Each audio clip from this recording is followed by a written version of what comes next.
Alors, notre prochain orateur est Christophe Rosenberger, qui a obtenu son doctorat en 1999 à l'Université de Rennes 1, qui fait partie des nombreux Bretons dans la salle. Il est actuellement professeur des universités en informatique à l'ENSICAN et au GREC, où il fait partie de l'équipe monétique et biométrie. Il est également vice-président en charge du numérique à la commune Normandie Université et directeur adjoint du laboratoire Le GREC. Il va nous parler des mots de passe et de leur futur. Merci.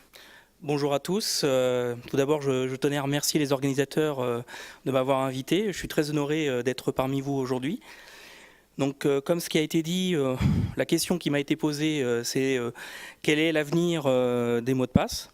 Alors, je vais vous expliquer un petit peu ce que j'en pense. Alors, avant tout, je vais vous expliquer ce que je fais en recherche. Moi, ce qui m'intéresse, c'est l'authentification des individus. Donc l'authentification des individus, c'est-à-dire comment je vais pouvoir prouver que je suis bien la bonne personne, ou en tout cas la personne qui s'est inscrite à un service et qui voudrait bénéficier à nouveau de ce service.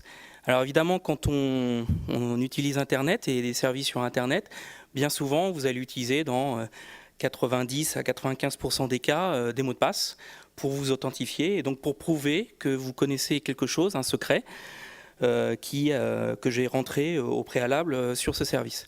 Mais évidemment, de plus en plus, on a d'autres technologies qui arrivent.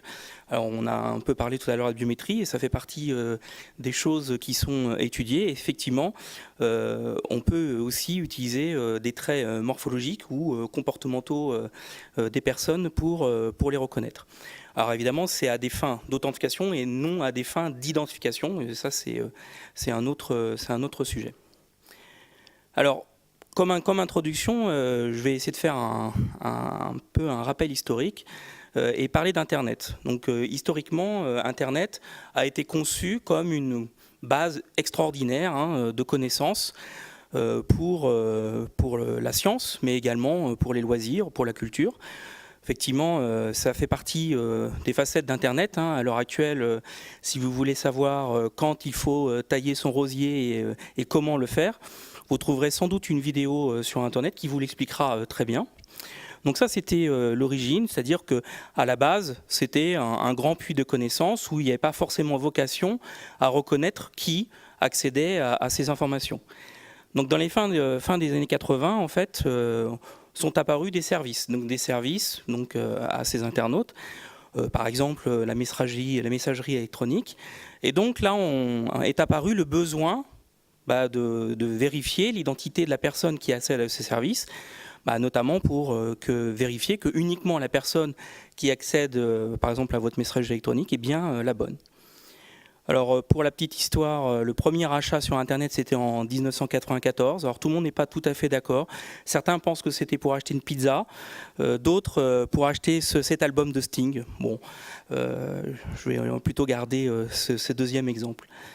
Alors, vous voyez que le fait qu'on ait Internet est apparu avec des services naquit le besoin d'avoir ce qu'on appelle une identité numérique. Donc une identité numérique, c'est quoi ? Ça vient justement de cette nécessité de vérifier le contrôle de l'accès à un service et ça s'adresse à des entités de différentes natures puisque effectivement sur Internet vous avez des systèmes, des serveurs si vous voulez, des individus et puis aussi des organisations. Ces entités vont correspondre à ce qu'on appelle des identités, et c'est le cas aussi, pas forcément que dans le monde cyber. Moi je suis enseignant-chercheur, mais je suis aussi le papa de l'ENA, je suis aussi le membre de telle association. Donc vous voyez qu'une personne unique peut avoir différents rôles, et c'est le cas également sur Internet, où vous allez avoir différentes identités numériques, et bien souvent, on a envie plutôt d'une certaine étanchéité entre ces identités numériques, surtout lorsqu'elles concernent un caractère professionnel et puis des choses qui sont plutôt à caractère personnel. Ces identités, en fait, vont être caractérisées par un ensemble d'attributs, donc qui peuvent être des certificats pour des serveurs, par exemple, mais qui peuvent être aussi des informations personnelles de l'individu, que ce soit un lieu de résidence, que ce soit un mot de passe, etc. Donc sur une identité numérique, c'est un ensemble de ces identités et correspondant à un ensemble d'attributs. Donc en fait, initialement, comme je vous l'ai dit, Internet n'était pas franchement pensé pour offrir des services. Donc si on se met maintenant du côté du service, il a fallu vérifier que la personne qui accède à ce service était bien la bonne. Et donc, c'est mis en place ce qu'on appelle la gestion isolée des internautes, c'est-à-dire que chaque service fait l'hypothèse, qui est évidemment fausse, que l'utilisateur va accéder uniquement à ce service. Et donc, je vais avoir un ensemble d'utilisateurs qui vont être caractérisés par un ensemble d'attributs et puis un ensemble d'identifiants qui vont permettre d'arriver à ce service. Et donc, ce service, de façon assez simple, va gérer une base de données avec ces identifiants.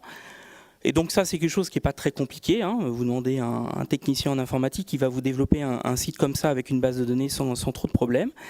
Et donc, vision service, c'est quelque chose qui est assez simple de gérer les utilisateurs qui accèdent à son service.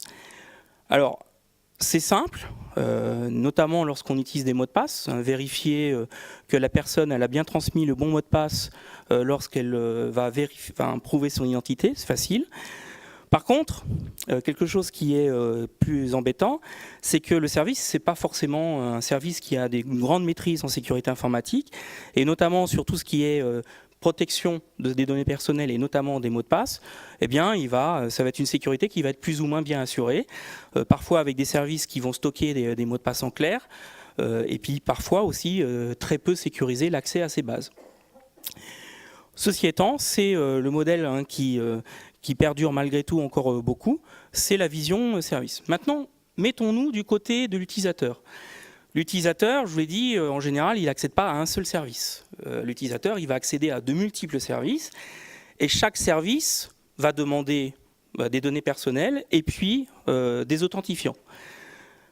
Si bien qu'au bout d'un certain temps, au bout de 10, 15, 20 services, l'utilisateur va souvent utiliser une stratégie de contournement, c'est-à-dire qu'au lieu d'utiliser des identifiants qui vont être différents pour chaque service, il va utiliser un unique, voire deux, identifiants pour tous ces services. Et ça, c'est quelque chose qui est problématique parce que, évidemment, ça ne remplit pas la contrainte d'étanchéité des différents services. C'est-à-dire que si un des services se fait attaquer ou récupérerait des informations liées à l'individu, potentiellement, s'il utilise un unique mot de passe, eh bien, cet attaquant pourra attaquer tous les autres services de cette personne. Et puis, ça pose aussi un problème d'étanchéité, c'est-à-dire qu'on va pouvoir faire le lien entre les différents utilisateurs et identifier que telle personne sur tel service, eh bien, c'est le même sur tel autre service. Donc ça pose aussi des problèmes pas que de sécurité, mais des problèmes de vie privée. Donc là, vous voyez qu'il y a quand même un souci dans ce modèle qui est finalement un patch. C'est-à-dire que cette solution de gestion isolée, c'est quelque chose pour s'adapter à une situation qui n'était pas pensée initialement. Alors les conséquences, elles sont assez classiques. C'est qu'il y a eu beaucoup d'attaques, et il y a toujours plein d'attaques sur les services. Alors là, je vous en ai mis trois majeures. LinkedIn qui s'est fait attaquer en 2012 avec 6 millions de comptes. Et puis, quelque chose qui est... l'une des plus grosses attaques à l'heure actuelle, c'est l'attaque Adobe, où il y a eu 150 millions de comptes qui ont été récupérés. Alors vous allez voir, je vais faire un petit focus sur ça.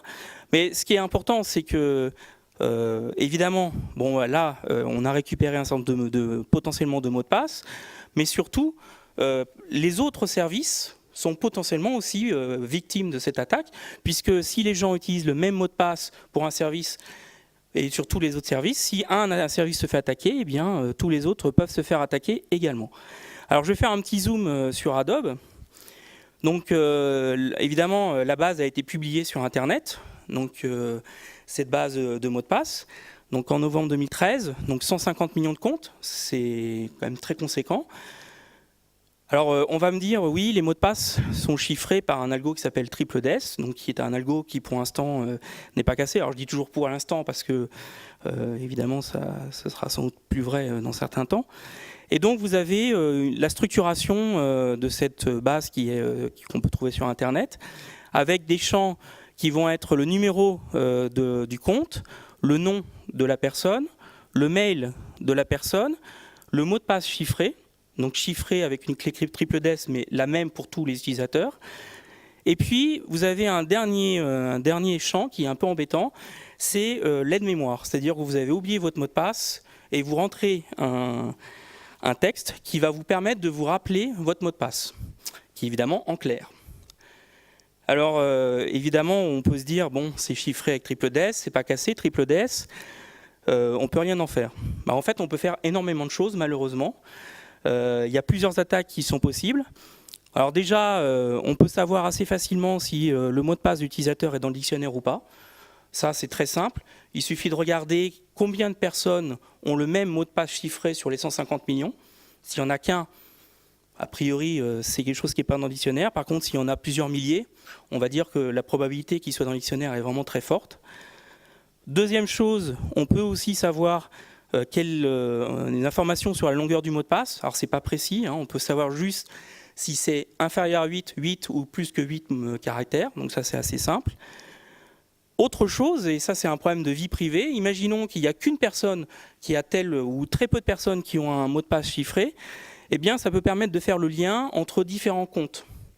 Par exemple, vous avez un seul mot de passe, très compliqué, et là, si on fait une recherche sur Adobe, on va trouver deux lignes, un compte en Gmail et un compte pro, et donc là, vous faites en un clic, en une recherche, vous arrivez à trouver l'association entre un mail perso et un mail pro. Et ça, évidemment, c'est aussi embêtant d'un point de vue vie privée de faire le lien entre différentes identités. Et puis, dans certains cas, pas dans tous, vous arrivez vraiment à déchiffrer le mot de passe, à déterminer le mot de passe de la personne, sans connaître la clé, d'accord, en analysant justement ce champ int, parce que si vous avez beaucoup de personnes qui ont le même mot de passe chiffré que vous, en regardant ce int, ça vous donne une sorte de grille de mots croisés. Hein. Vous trouverez ça sur Internet.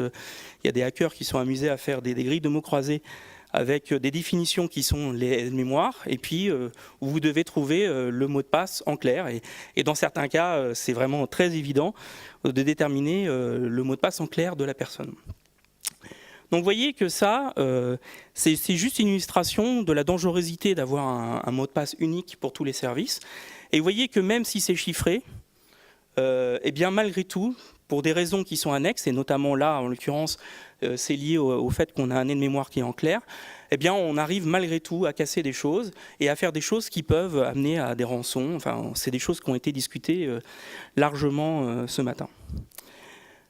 Alors qu'est-ce qu'on peut faire ? Bon, moi, je vais pas. On peut faire plein de choses. Hein, et donc, il y a plein d'orateurs qui vont présenter des techniques qui peuvent être très utiles. Hein. On a parlé de chiffrement morphique, mais il y a plein d'autres techniques. Moi, je vais parler de deux aspects. Le premier, c'est de parler du fournisseur d'identité, qui est un concept qui est assez ancien, malgré tout peu utilisé. Et en fait, je voulais vous parler de ça aussi pour vous montrer que la sécurité, c'est pas qu'une affaire de technique. C'est aussi un aspect organisationnel. Et utiliser un fournisseur d'identité, il n'y a rien de particulièrement technique, mais par contre, c'est très important d'un point de vue organisationnel. Et puis, une autre facette, hein, c'est de dire que peut-être qu'il faut qu'on trouve d'autres solutions au mot de passe, et puis il y a peut-être d'autres facteurs d'authentification qu'on pourrait utiliser, et qu'on utilise déjà un peu. Alors, le fournisseur d'identité, c'est un concept qui est assez très simple, qui dit, je vais prendre un service dont le rôle sera de gérer mes données personnelles. D'accord ? Donc, c'est très simple. Et donc, si une personne veut contacter et utiliser un service, eh bien, il va s'authentifier cette fois auprès du fournisseur d'identité. Alors, je dis une authentification unique parce qu'en fait, en gros, il n'aura plus qu'à s'authentifier qu'à cet interlocuteur. Et ensuite, pour s'authentifier à un service, eh bien, c'est le fournisseur d'identité qui va fournir la bonne information, qui pourra d'ailleurs complètement aléatoire, et pour lequel on pourra vraiment assurer que toutes les clés ou tous les mots de passe que je vais utiliser pour les différents services sont effectivement différents, ce qui évitera le problème où les services ne sont pas étanches. Et donc déjà, ça simplifiera ce type d'attaque. Et en termes d'usage pour l'utilisateur, c'est beaucoup plus simple parce que finalement, il va se retrouver toujours dans le même mode d'authentification avec le même interlocuteur. Donc ça, c'est des choses qui existent depuis très longtemps, qui sont utilisées un peu dans le milieu académique par des fédérations d'identité, mais dans le milieu, pour les particuliers, c'est des choses qui sont très peu utilisées. Alors malgré tout, il y en a. J'en cite quelques-uns, mais il y en a plein. Hein. Donc, notamment, vous avez France Connect, qui est le fournisseur d'identité plutôt côté régalien, donc côté gouvernement. Mais vous avez évidemment des fournisseurs d'identité qui vont être privés ou des fournisseurs d'identité qui vont agir pour faire de la délégation d'authentification, par exemple. Et puis, vous avez des choses qui sont plus simples, qui sont décentralisées, c'est-à-dire que ce n'est pas quelque chose qui va être stocké sur Internet. Vous avez des gestionnaires de mots de passe, qui vont permettre de stocker de façon sécurisée vos mots de passe, et puis vous allez vous authentifier auprès de ces gestionnaires de mots de passe une seule fois et avec un seul élément d'authentification. Donc vous avez plein de logiciels comme KeePass, Dashlane, etc. qui vous permettent de faire ce service. Et puis, moi, dans le cadre aussi, on travaille aussi sur des solutions décentralisées, mais qui sont plutôt orientées device, c'est-à-dire qu'on aurait un objet qui contiendrait toutes mes données personnelles. Alors cet objet, il pourrait prendre la forme de plein de choses. Ça pourrait être une montre, ça pourrait être une coque d'un téléphone, ça peut être vraiment plein de choses. Et dans lequel je vais stocker mes données personnelles et je vais m'authentifier auprès de cet objet. Et ensuite, la communication avec le service se ferait en machine-to-machine, chose qu'on fait plutôt bien. Donc des fournisseurs d'identité, il y en a. Dans le milieu académique, je vous l'ai dit, c'est utilisé, mais autrement pour les particuliers, assez peu finalement. Alors les atouts de la fournisseur d'identité, ça simplifie l'usage, c'est clair. Ça permet de diversifier les mots de passe des services, donc ça évite justement que si un service se fait attaquer, ça puisse attaquer un autre service. Mais ça ne résout pas l'authentification. Qu'est-ce que je vais pouvoir utiliser comme méthode d'authentification pour le fournisseur d'identité? Alors je peux utiliser un mot de passe, effectivement, mais là je vais vous parler d'autres modalités qui vont concerner notamment la biométrie. Donc c'est des choses sur lesquelles je travaille. Alors la biométrie, c'est pas une science-fiction, c'est déjà un quotidien. Vous manipulez déjà, pour certains d'entre vous, des systèmes biométriques. De toute façon, pour le passeport, on n'a pas le choix. On est obligé de fournir ces données biométriques. Vous avez ça sur des portables, téléphones portables ou PC portables, des clés USB. Ça commence à arriver aussi sur des cartes bancaires.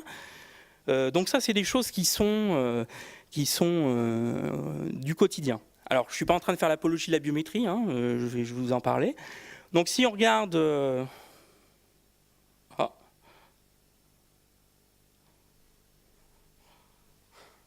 un lobby anti-biométrie.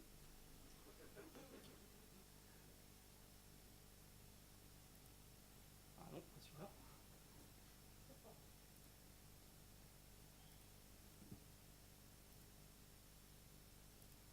Ok. Alors, quels sont les avantages de la biométrie? Bon, il y en a. C'est plus simple, effectivement. Mettre son doigt sur un capteur, c'est plus simple que de retenir un mot de passe. Ça, c'est indéniable. C'est plus difficile à falsifier. Alors, je n'ai pas dit impossible, parce que, évidemment, en sécurité informatique, on ne dit jamais impossible.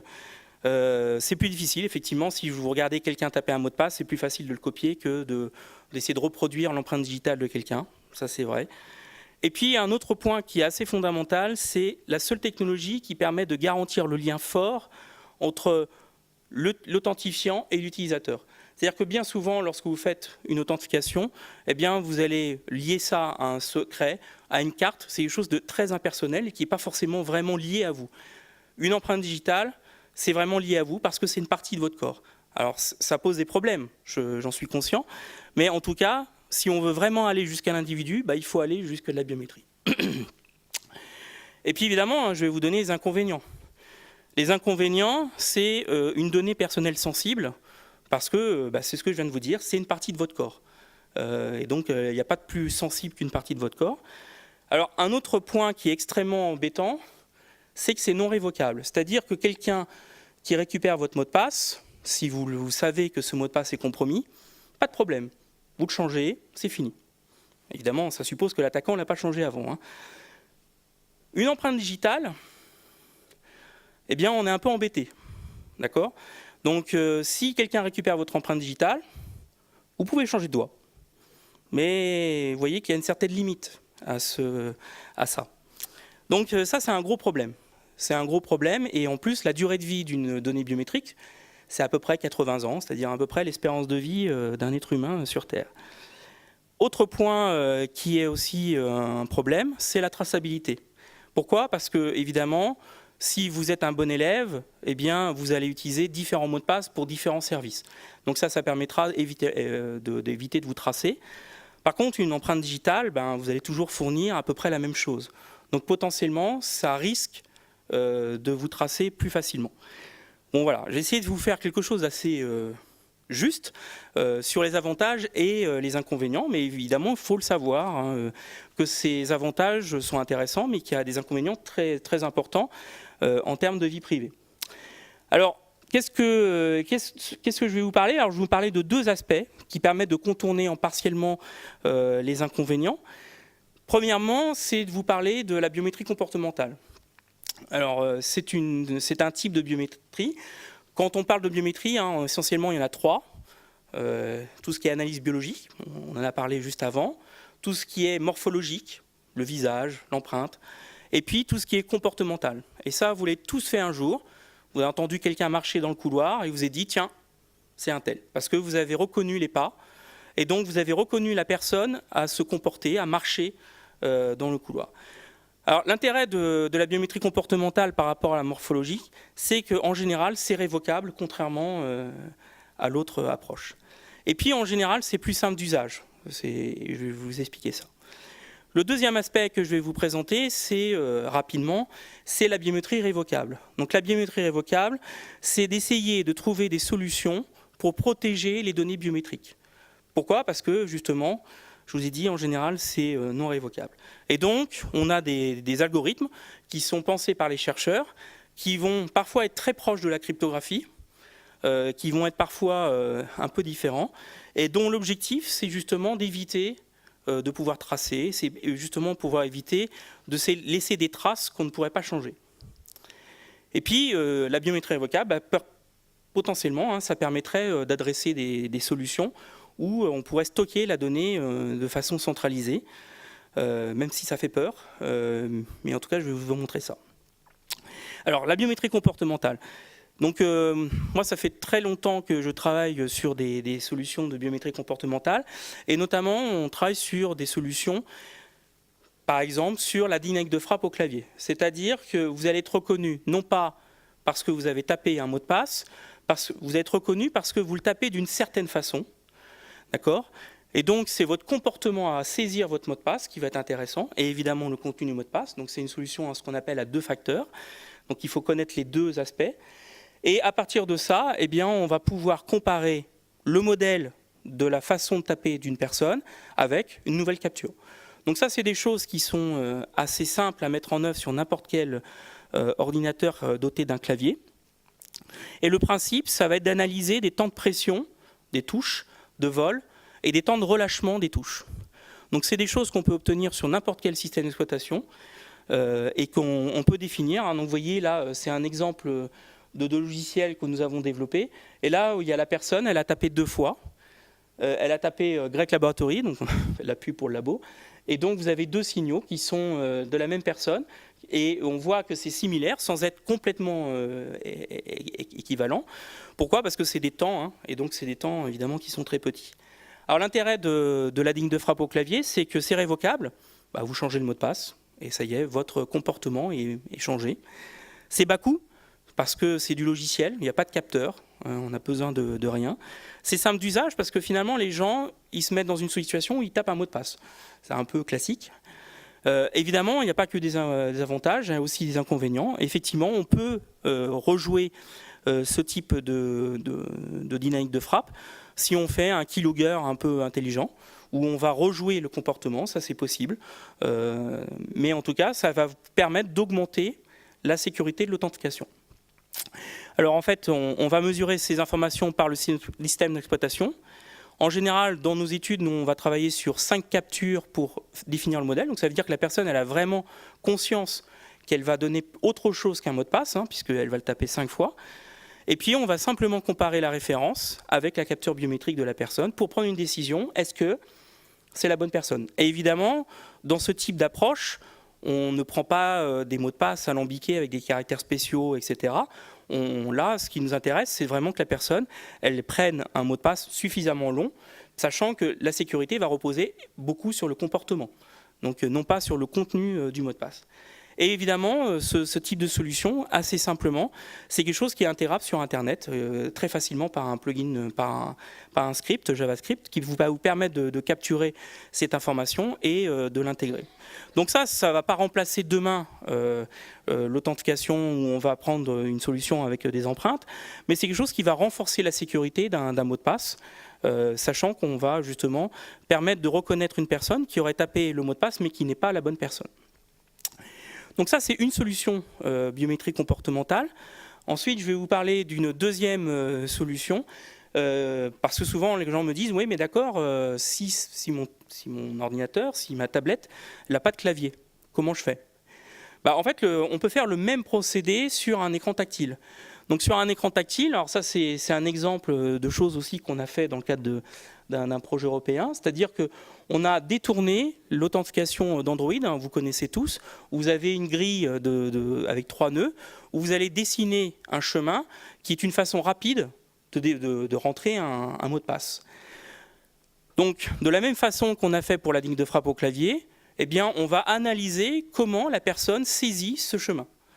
Et saisit ce chemin, ça va être une vitesse, ça va être une pression sur le téléphone, et ça peut être aussi comment je tiens mon téléphone. Parce qu'en général, je vais positionner mon téléphone de telle façon à ce que je le vois bien et que je puisse entrer de façon correcte mon chemin. Et donc, évidemment, dans ce cas-là, hein, la personne, elle doit aussi avoir l'objet. Là, c'est pareil, c'est révocable, c'est bas coût, c'est simple d'usage parce que finalement, on détourne une solution classique qui est de saisir ce chemin sur un téléphone Android, et c'est quelque chose qui est générique, hein, c'est-à-dire qu'on peut utiliser sur n'importe quel objet tactile. Toujours pareil, on a les mêmes problèmes que tout à l'heure, c'est-à-dire que c'est sensible au rejeu. Alors il y a des techniques hein, qui permettent d'éviter ça, par exemple de bloquer certains aspects du noyau du téléphone par exemple, pour éviter justement de pouvoir rejouer de façon logicielle ce type de saisie.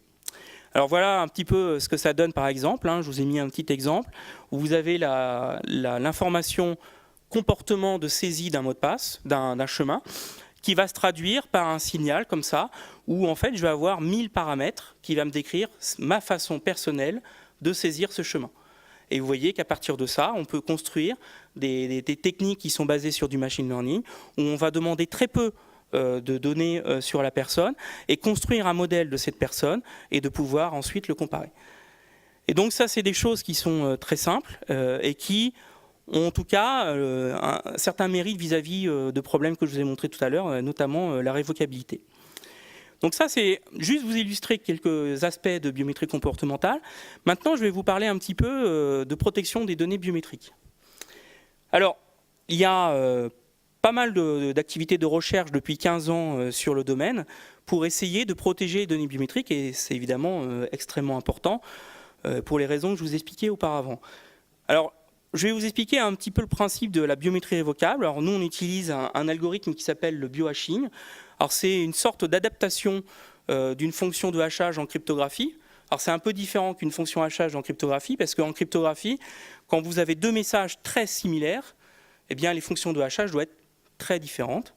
Alors qu'en biométrie, on voudrait plutôt que les deux résumés soient le plus proches possible. Donc on utilise un autre algo qui s'appelle biohashing, qui a été défini en 2001, et qui consiste en quoi? C'est-à-dire qu'on va prendre une donnée biométrique, alors j'ai pris une empreinte, mais ça peut être le visage, ça peut être exactement ce que vous voulez. On va calculer des paramètres. La seule contrainte qu'on doit avoir, c'est que les paramètres doivent être de taille fixe, c'est-à-dire pour quelle que soit l'acquisition de la donnée biométrique. Et une fois que je vais avoir ces paramètres, eh bien, je vais mettre en entrée de cet algorithme de biohashing et je vais paramétrer cette transformation de la donnée par un secret. Ce secret, c'est un aléa, c'est un mot de passe, ça peut être ce que vous voulez. Et ça va permettre de projeter les données de façon, en l'occurrence, qui va être représentée par un code barre, donc par un code binaire, qu'on appelle un biocode. Et ce biocode, ça va décrire à la fois la donnée biométrique de la personne, mais à la fois le secret. Et donc, quand je vais faire de la biométrie révocable, la seule chose que je vais utiliser, c'est le biocode. Je ne garde jamais la donnée initiale, c'est le principe de base. Et puis, quand la personne voudra s'authentifier, elle devra faire une acquisition de la donnée biométrique, fournir le secret, on va calculer un nouveau biocode et on va comparer ces biocodes pour savoir s'ils sont similaires ou pas. Alors l'intérêt de cette technique, c'est quelque chose qui est non inversible, évidemment. À partir du code binaire biocode, on ne peut pas remonter à la donnée originale. Bon, par traitement mathématique, hein, c'est une projection en dimension inférieure, bon, c'est assez facile à montrer. Autre chose, si quelqu'un a récupéré mon biocode, eh bien, il suffit juste que je change le secret pour révoquer ma donnée. Donc vous voyez, c'est le principe de révocation qui est assez naturel. Et donc là, je vous ai mis un petit exemple d'un logiciel qu'on a développé alors sur des empreintes, mais j'aurais pu vous le montrer sur n'importe quoi, comme données biométriques, où vous allez avoir une personne qui va avoir un secret. Et donc là, le secret, on l'a mis comme un mot de passe. Et qu'est-ce qu'on fait ici? On a mélangé par l'algorithme de biohashing la donnée qui est le secret ici avec la donnée biométrique, ce qui m'a donné ce code barre ici en haut. Et quand on fait une vérification, je vous ai dit, hein, il va falloir que je donne l'empreinte digitale, et puis je vais donner le même mot de passe. Évidemment, comme l'empreinte digitale ne sera pas exactement la même que celle que j'ai utilisée pour la référence, parce que pour des problèmes juste d'acquisition, c'est normal, je vais avoir un code qui va être généré en bas, là, qui va être très similaire, mais pas exactement le même. Et à partir de ça, on va faire une simple comparaison pour savoir dans quelle mesure les deux codes barres sont similaires ou pas, pour décider si la personne est la bonne ou pas. Donc vous voyez que ça, c'est un exemple, hein. Il y a plein d'autres algorithmes sur lesquels les chercheurs travaillent pour essayer justement de donner des bonnes propriétés à la biométrie, sachant que c'est compliqué, hein. Je vous ai dit, il y a beaucoup d'inconvénients. Donc voilà, ça c'était l'illustration sur la biométrie révocable. Alors juste en conclusion, je reviens sur la question qui m'était posée, c'est-à-dire quel futur pour les mots de passe. Bon, moi ce que je pense, c'est qu'il y en aura toujours des mots de passe, je pense qu'on n'en sortira pas. Par contre, je pense que ces mots de passe ne seront peut-être pas saisis par des humains.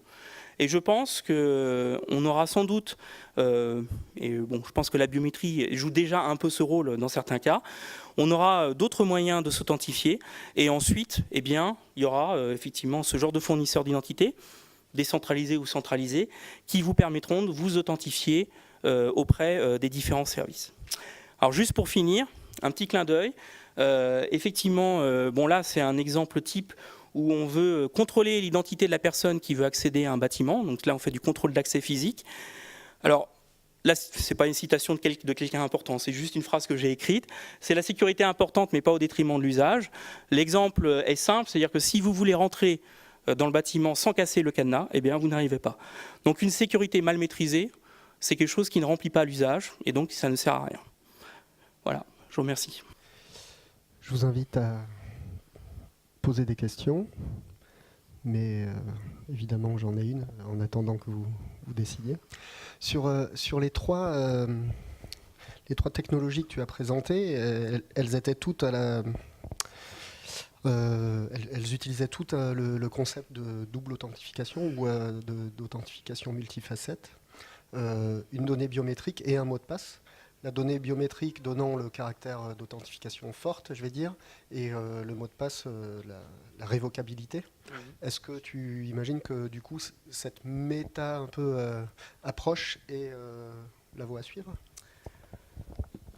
Moi, ce que je pense, c'est que quand on fait l'authentification, c'est ce que j'ai dit tout à l'heure, bien souvent, on fait essentiellement... je dis ça des fois un peu de façon provocatrice, mais on fait un peu de la gestion de risque. C'est-à-dire qu'on va authentifier le PC, on va authentifier la carte en pensant que c'est le bon porteur de cette donnée. Donc moi, je pense que de toute façon, si on veut vraiment faire l'authentification et si on a envie de mettre les moyens pour authentifier la personne, je pense qu'il n'y a pas d'autre moyen que d'utiliser de la biométrie. Alors évidemment, utiliser la biométrie, c'est une arme avec laquelle il faut vraiment faire attention, parce qu'il y a beaucoup de problèmes. Donc, une solution qui utilise une donnée biométrique et une solution qui va utiliser autre chose qui va permettre de révoquer cette donnée biométrique, je pense que c'est une solution qui est intéressante, même si, en termes d'usage, c'est vrai que ça nécessite à la fois de donner cette donnée biométrique et puis en plus la saisie d'un mot de passe. Donc on voudrait évidemment éviter d'avoir de différents geste pour l'utilisateur, pour que ce soit le plus simple possible. Mais je pense que là, c'est un bon compromis entre usage et en protection de la vie privée des personnes. Oui. Très rapidement, merci pour l'exposé. C'est seulement une question, une curiosité. Je connais le terme cancelable biometry, et je n'étais pas sûr si c'est exactement la même chose que revocable, la façon comme vous avez expliqué biométrie révocable. Révocable, c'est cancelable en anglais. Et c'est une façon de protéger les données biométriques. Hein. Il y en a plusieurs. Vous avez essentiellement 3 types d'approches pour protéger des données biométriques. Ce que j'ai présenté là, c'est les approches cancelable par transformation, c'est-à-dire qu'on va transformer la donnée biométrique pour éviter qu'elle puisse être utilisée de façon non protégée et surtout avoir le côté révocable. Vous avez des approches qui font faire de ce qu'on appelle le secure computing. Donc secure computing, c'est-à-dire qu'on va essayer de faire la comparaison de données biométriques dans un domaine chiffré, en tout cas protégé, sans avoir à déchiffrer, parce que évidemment, je ne l'ai pas dit, on peut chiffrer une donnée biométrique, c'est nécessaire quand on stocke une donnée sur un serveur, mais c'est absolument pas suffisant. La raison, il y en a 2. La première, c'est que bien souvent, pour comparer, on est obligé de déchiffrer. Donc pendant ce laps de temps, la donnée, elle est sensible, sans protection. Et la deuxième raison, c'est que, imaginons que j'ai la donnée biométrique de quelqu'un chiffrée. Si j'attends un petit peu, peut-être que pendant un certain nombre d'années, l'algo et la clé qui a été utilisée pour chiffrer la donnée ne sera plus valable et donc j'accéderai à la donnée. Donc nécessaire mais pas suffisant. Et puis la troisième approche, pour finir, c'est les approches qu'on qualifie de cryptobiométrie et qui vont justement essayer de protéger, mais alors c'est pas vraiment révocable, mais en tout cas ça protège la vérification. Bonjour. Par rapport à la biométrie comportementale, donc, on sait que le comportement humain est très impacté par le stress, l'humeur, beaucoup de facteurs psychologiques ou environnementaux. Est-ce que justement, à travers ça, on n'aura pas beaucoup de faux négatifs? Et est-ce que vous avez fait des études par rapport à ça, enfin, des études quantitatives? Oui. Alors l'avantage de la biométrie comportementale, c'est que en général, c'est plus naturel pour l'utilisateur, mais l'inconvénient majeur, c'est qu'effectivement, il y a ce qu'on appelle une variabilité intraclasse, c'est-à-dire que, effectivement, suivant l'état émotionnel, suivant un certain nombre de facteurs, le comportement peut être altéré.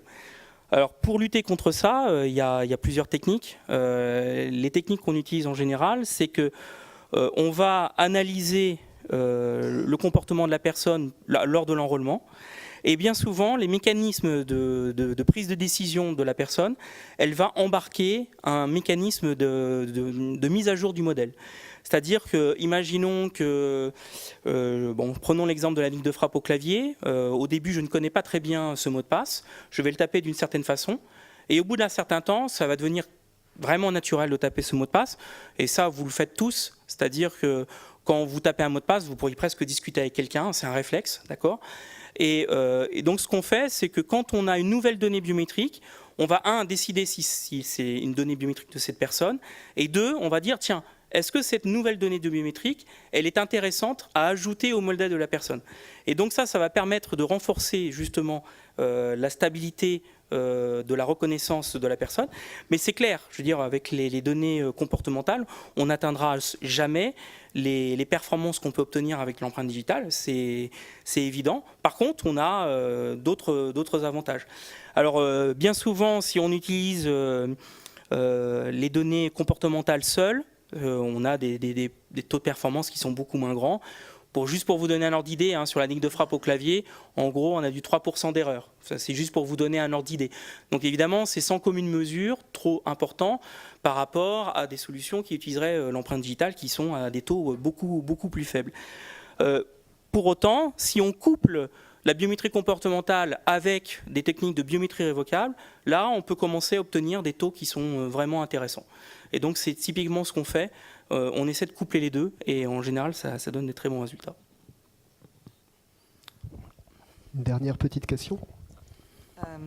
Là, vous avez évoqué la biométrie du point de vue stockage données serveurs, mais la première chose, c'est de stocker la biométrie effectivement sur un un device qui est sous le contrôle exclusif de l'utilisateur et sa propriété. C'est la position de la CNIL, parce que n'oublions pas que la CNIL considère que la biométrie comme une donnée sensible. Et donc, le stockage sous une contrôle exclusif de l'utilisateur, ça veut dire aussi, quand on utilise son téléphone, une SIM sous le contrôle exclusif de l'utilisateur, qui n'est pas le cas aujourd'hui.